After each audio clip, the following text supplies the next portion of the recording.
Okay, so I have to get this off my chest because honestly, everyone in my life is acting like I'm the crazy one here, and I'm starting to lose my mind. I'm Destiny, I'm 29, and my entire marriage just exploded because apparently asking for basic human decency makes me some kind of monster.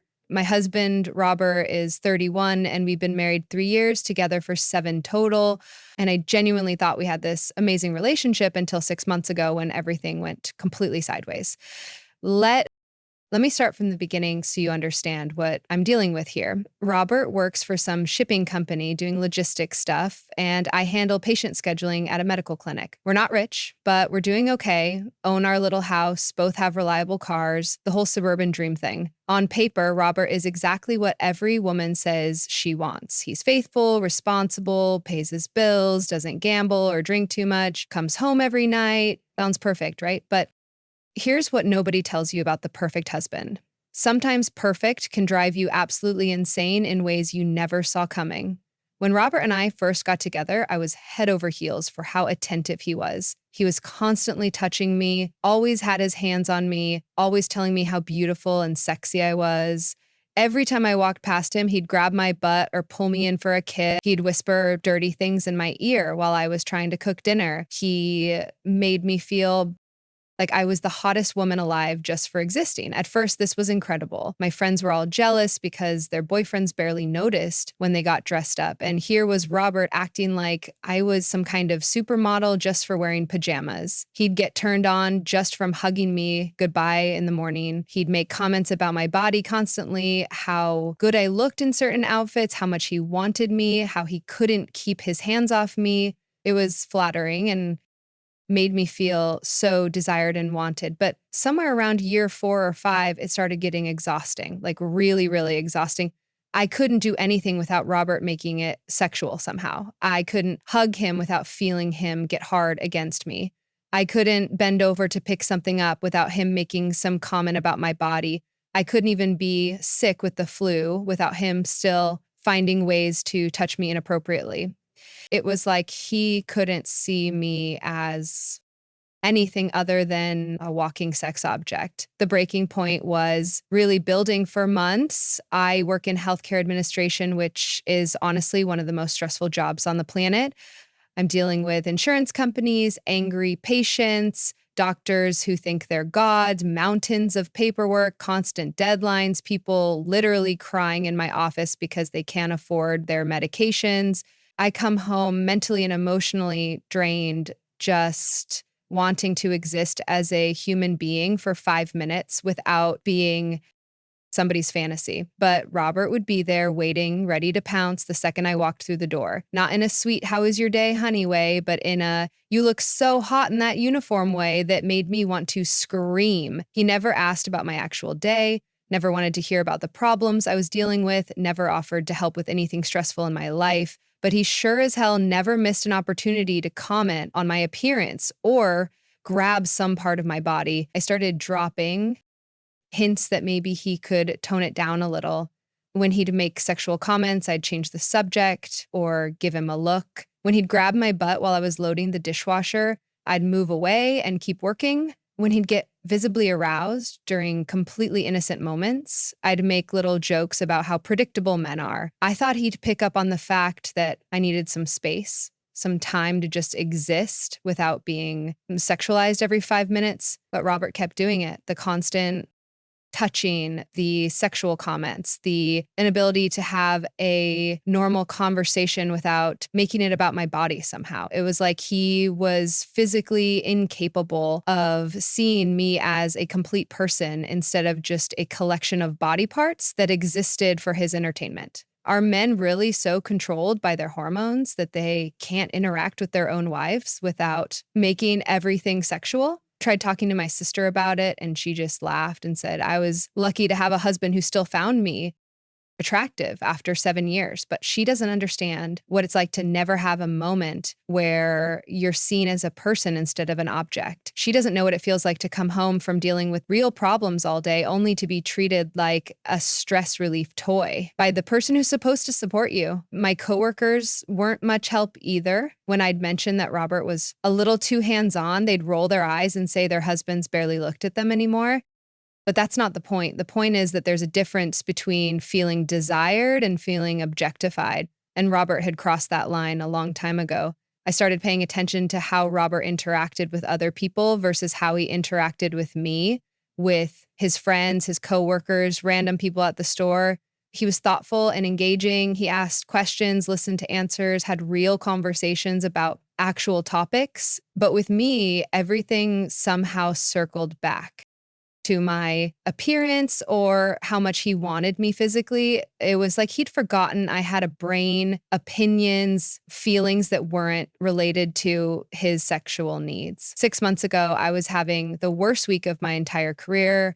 Our computer system crashed and we lost a bunch of patient files, which meant I was staying late every night trying to recover data while dealing with panicked doctors and angry office managers. I was exhausted, overwhelmed, and honestly just trying to get through basic household tasks without having a complete breakdown. I was in our bedroom sorting through Robert's work shirts when he came up behind me and wrapped his arms around my waist. He started kissing my neck, which might have been sweet, except I could immediately feel him getting hard against my back. In that moment, something inside me just completely snapped. Here I was dealing with actual crisis situations at work, barely keeping my head above water, and Robert's response was to treat me like some kind of stress relief toy. Instead of asking if I needed help or support, I turned around and looked him dead in the eye and said, "I am so sick of you constantly sexualizing me. It's honestly disgusting." The words came out harsher than I'd planned, but I was just done with feeling like a piece of meat in my own home. Robert stepped back like I'd physically hit him, and I could see he was shocked by what I'd said. But instead of apologizing,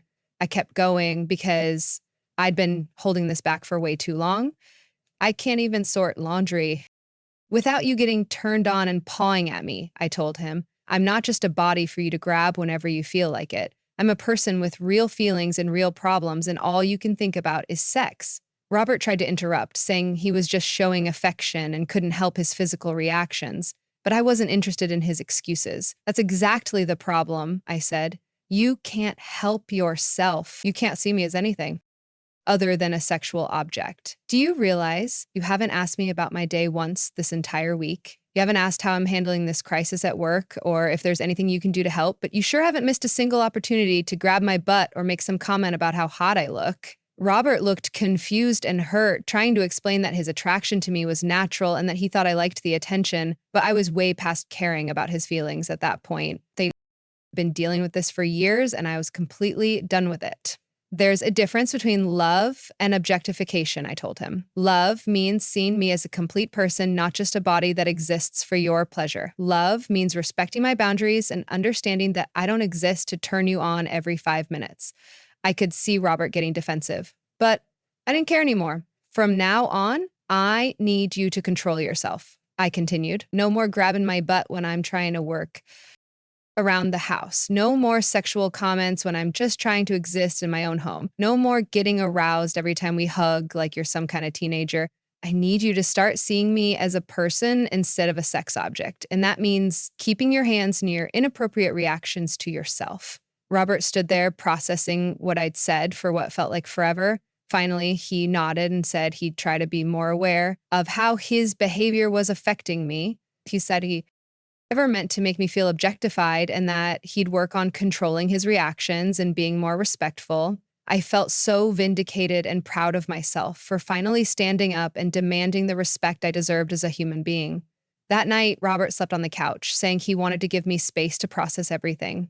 I thought it was sweet that he was taking my concerns seriously and giving me the room I needed. I fell asleep feeling like we'd finally had a breakthrough, like I'd successfully communicated my needs, and he was going to make a real effort to meet them. But the next morning, something fell off. Robert was polite but distant in a way he'd never been before.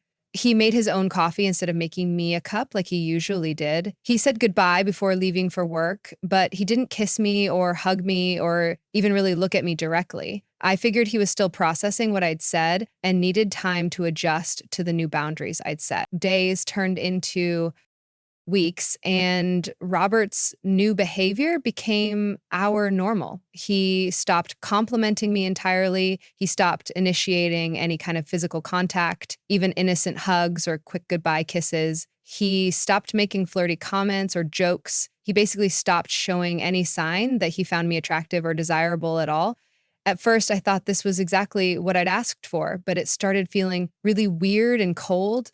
When I tried to talk to him about finding some kind of middle ground between his previous behavior and this new emotional distance, Robert said he was just being careful not to cross any lines. I don't want to make you uncomfortable, he'd say whenever I brought it up. I'm trying to respect your boundaries like you asked me to. But there was something in his tone that felt deliberately obtuse, like he was missing the point on purpose. I started missing some of the attention I'd been complaining about, not the constant groping and inappropriate comments, but the feeling of being desired and appreciated. I missed feeling like the most beautiful woman in the world, even if it had sometimes felt overwhelming. But every time I tried to explain this to Robert, he'd act confused about where the boundaries were supposed to be. I thought you said my physical attraction to you was disgusting, he'd say when I complained about the lack of affection. I thought you wanted me to see you as a person instead of a sexual object. I'm just trying to do what you asked for. It was so frustrating because he was technically doing what I demanded, but he was completely missing the spirit of what I'd been trying to communicate. The worst part was that Robert seemed perfectly fine with this new arrangement. He wasn't fighting to win back my affection or trying to find ways to show love that I'd be comfortable with. He just accepted these new rules and moved on. Like, he didn't actually care whether we had physical intimacy or emotional connection. It made me feel like maybe I hadn't been as important to him as I'd thought. Our conversations became purely practical. Did you pay the cable bill? What time will you be home tonight? Can you grab some milk on your way back from work? We were like roommates who happened to share a last name, and Robert seemed completely content with that dynamic. Meanwhile, I was starting to feel invisible and unimportant, which was somehow worse than feeling over-sexualized. 3 months into this Cold War, I was lonelier and more unwanted than I'd ever felt in our entire relationship. The irony wasn't lost on me that I'd complained about too much attention and ended up with absolutely none. But I told myself this was still better than being constantly objectified, even though it definitely didn't feel better most days. I started watching other couples more carefully, trying to figure out what normal actually looked like. When I saw husbands and wives being casually affectionate with each other, I felt jealous and confused. Was I wrong for wanting boundaries? Was I wrong for expecting Robert to find a middle ground that worked for both of us? Or was he wrong for giving up completely instead of trying to understand what I actually needed? The more I thought about it, the more frustrated I became with Robert's all or nothing approach to everything. He'd gone from one extreme to the complete opposite without even trying to find a compromise that might work for both of us. It felt like he was punishing me for having needs and boundaries, like he was trying to prove some point about how impossible I was to please. Around the 5-month mark of this weird standoff, Robert told me he was going on a business trip to Dallas for a week. Usually trips like this involved lots of texting throughout the day, phone calls before bed, both of us missing each other and looking forward to reconnecting when he got back. But this time felt completely different. Robert seemed almost relieved to be going, and honestly, I was kind of relieved too, which should have been a huge red flag. The week he was gone passed in this strange blur. I barely heard from him except for a few basic check-in texts about his flight and hotel. No missing you messages, no complaints about being apart, no countdown to coming home. It was like he was just living his life without me in it. And I was doing the same thing. For the first time in 7 years, we were both completely fine being separated. When Robert came back from Dallas, something fundamental had changed about him. He wasn't cold or angry, but there was this distance in his eyes that hadn't been there before. He unpacked methodically, answered my questions about the trip politely, and went to bed early, claiming he was exhausted from travel. The next day, he disappeared for most of the afternoon, saying he had errands to run. Sunday evening, Robert asked if we could talk, and my stomach immediately dropped because I could tell from his tone that this wasn't going to be a casual conversation. He sat down across from me at our kitchen table with this serious expression that made me want to run away and hide somewhere. I did a lot of thinking while I was in Dallas, he started, and I felt defensive before he even finished the sentence about us, about our relationship, about what we both want and need from each other. He paused like he was choosing his words really carefully. I don't think we're compatible anymore. The words felt like a physical blow, but I tried to stay calm and rational. What do you mean we're not compatible? I asked. We've been together for 7 years. We've always been compatible. But even as I said it, I knew it sounded desperate and weak. Robert shook his head slowly. We were compatible, he said. But somewhere along the way, we stopped wanting the same things from this relationship. I want to be with someone who appreciates how I show love instead of finding it disgusting. I want to be with someone who makes me feel desired instead of making me feel like a creep for being attracted to my own wife. I started to interrupt to explain that I didn't mean it the way it had come out, but Robert held up his hand to stop me. Let me finish, he said. And there was something in his voice that made me shut up completely. This week in Dallas, I went to a conference mixer and there was a woman there who was flirting with me, he continued, and I felt my blood pressure spike immediately. Nothing happened, he added quickly, but for the first time in months, I felt like someone actually wanted me around. She laughed at my jokes, seemed interested in what I had to say, made me feel attractive and fun and worth talking to. So, you're leaving me for some random girl you met at a conference? I snapped, but Robert shook his head again. I'm not leaving you for her, he said. I'm leaving because being around her for one evening made me realize how absolutely miserable I've been for the past 6 months. Leaving because I remembered what it feels like to be appreciated instead of just tolerated. I'm leaving because I want to be with someone who actually wants to be with me. I felt like the ground was disappearing under my feet. I do want to be with you, I said, but it sounded hollow even to my own ears. I just needed you to respect some basic boundaries. I needed you to see me as more than just a sex object. But that's the thing, Robert said. And for the first time, he sounded angry instead of just sad. I never saw you as just a sex object. I saw you as the most beautiful, amazing woman in the world, and I wanted to show you that every single day. But you turned my love into something dirty and wrong, and now I can't even touch my own wife without feeling like some kind of predator. The accusation stung because there was truth in it, but I wasn't about to admit that to him. I just wanted some balance, I said defensively. I wanted to feel like you valued my mind and my personality, not just my body. When have I ever given you any indication that I didn't value your mind? Robert shot back. When have I ever treated you like you were just a body? Yes, I found you physically attractive and I expressed that attraction, but that doesn't mean I didn't see you as a complete person. I wanted to argue with him, to list all the times he'd made inappropriate comments or grabbed me when I didn't want to be touched. But suddenly I couldn't think of any specific examples that actually supported my point. Had Robert really been objectifying me, or had I just been uncomfortable with how intensely he desired me? The bottom line is that we want completely different things now, Robert continued. You want a relationship where physical attraction takes a backseat to emotional connection. I want a relationship where I can express my attraction without being made to feel ashamed of it. Neither of us is wrong, but we're definitely not right for each other anymore. I started panicking as I realized he was completely serious about this. We can work on it, I said quickly. We can go to counseling. We can find a compromise that works for both of us. But Robert was already shaking his head before I finished talking. I'm not interested in working on it anymore, he said, and his voice was quiet but absolutely final. I'm tired of walking on eggshells in my own home. I'm tired of feeling rejected and unwanted by the person who's supposed to love me most. I'm tired of having to suppress who I am just to make you comfortable. So that's it? I asked, and I could hear my voice getting shrill and desperate. 7 years together, and you're just giving up because some girl at a conference made you feel good about yourself? 7 years together, and you gave up the moment I told you my attraction to you was disgusting, Robert replied. And that completely shut me up, because he was right. I had given up. I decided his way of showing love was wrong instead of trying to find a way to make it work for both of us. The next few weeks were a nightmare of tense conversations, heated arguments, and Robert's increasing emotional unavailability. I tried everything I could think of to change his mind. I offered to go to counseling, promised to be more affectionate, even suggested we take a vacation to reconnect and start over. But Robert remained completely unmoved by all of it.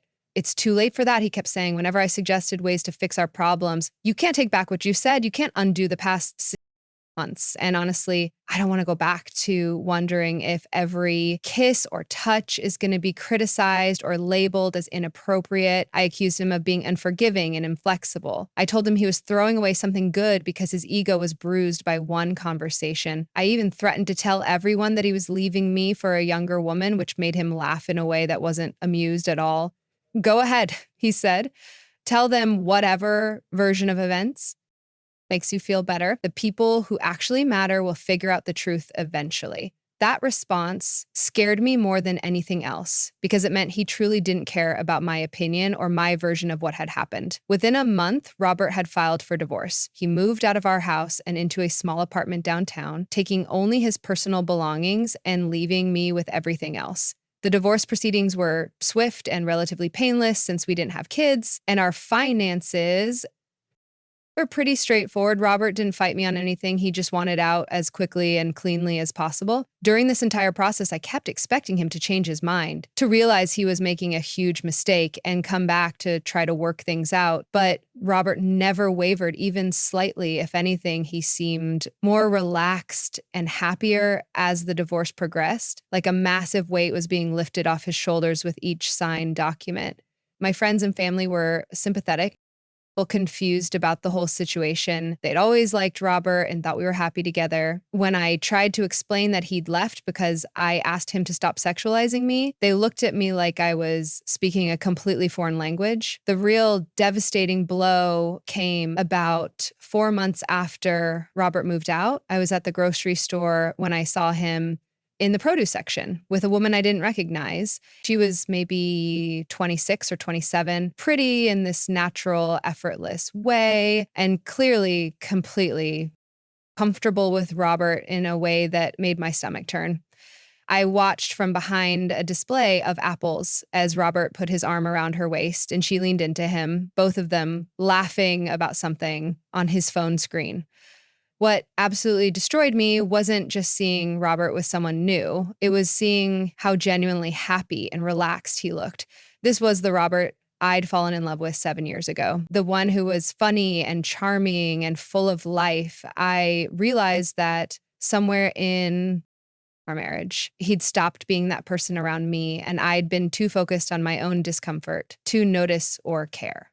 The woman he was with seemed to genuinely enjoy his attention and affection. When he whispered something in her ear, she giggled and playfully pushed him away, but she didn't look annoyed or uncomfortable. When he kissed her forehead while they waited in the checkout line, she smiled like it was the absolute best part of her day. I was watching Robert be himself with someone who appreciated him instead of constantly criticizing him for it. I followed them out to the parking lot, not because I had any kind of plan, but because I literally couldn't make myself stop watching. I saw Robert load groceries into a car that wasn't his, clearly comfortable and settled in this new life he'd built without me. The woman said something that made him laugh, really laugh, in a way I hadn't heard in months before our separation. As they drove away together, I stood in that parking lot feeling like I'd been completely destroyed. Robert wasn't miserable without me. He wasn't regretting his decision or missing our relationship even a little bit. He was absolutely thriving, living his best life with someone who wanted the same things he did. And I was alone, bitter, and finally starting to understand what I'd actually lost. The divorce was finalized 6 months after Robert first brought up separation. By then, his relationship with the new woman was clearly serious and committed, and my increasingly desperate attempts to reconcile had become pathetic and embarrassing. I'd shown up at his apartment unannounced multiple times, called him crying in the middle of the night, and even tried to get his friends to talk to him about giving me another chance. Nothing worked because Robert was completely and totally done with me and everything about our relationship. He'd moved on in every way that mattered, and I was left trying to figure out how to build a life without him. The worst part was that I still didn't really understand what had gone wrong or how to avoid making the same mistakes again. Now, a year later, I'm still single and still angry about how everything played out. I see updates on social media about Robert and his girlfriend looking happy and successful together, and it makes me physically sick. They went to Europe together last month, something Robert and I had talked about doing for years but never managed to plan. She gets the version of Robert that I helped create, the one who learned from our relationship and became a better partner because of it. Meanwhile, I'm stuck explaining to potential dates why my marriage ended, trying to find someone who will understand that I wasn't being unreasonable when I asked for boundaries and basic respect. But every time I tell this story, I can see the confusion in their eyes, the same confusion I saw in my friends and family when I tried to explain the situation. I know Robert is probably telling people that I was impossible to please, that nothing he did was ever good enough, that I made him feel unwanted and unappreciated in his own marriage. But that's not the complete story. He's conveniently leaving out the part where he objectified me and made me feel uncomfortable in my own home. He's forgetting that I asked for respect and he chose to interpret that as total rejection. Robert got to walk away from our marriage and start fresh with all the lessons I taught him about what women really want and need from a relationship. But I'm the one who's truly free now, free from a relationship where I was constantly made to feel uncomfortable and objectified by someone who was supposed to love and protect me. That's what I keep telling myself anyway. And most days, I almost believe it's actually true.